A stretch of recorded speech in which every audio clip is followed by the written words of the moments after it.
Hey, I'm Kayla with WTI, and these beautiful floating shelves from idee-home are the perfect start for my attempt at a beautiful gallery wall filled with a variety of plants.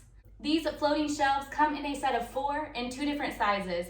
Because of that, it allows you to really create any design that fits your particular space. For us, we had a very long wall that we're trying to fill, and so I love that we could evenly space these out to bring an element of decor all along this wall. The panels and the frames do come separate, so we simply just slid that wood panel right into the frame right when we were ready to hang.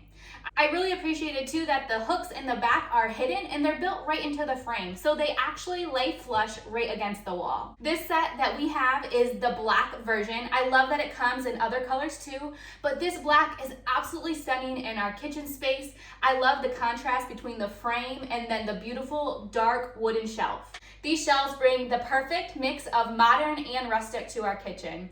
I really like that I can use them for my plants as my original purpose was. They're also beautiful using other types of decor too. So you can put vases on them, pictures, frames, anything that you specifically may need. For me, I love the way they look with my plants. As I continue my plant collection and create a beautiful wall to look at, this was the perfect starting piece for us to work from. I love how practical they are, but more importantly, I love the beautiful design. And that's just my point of view.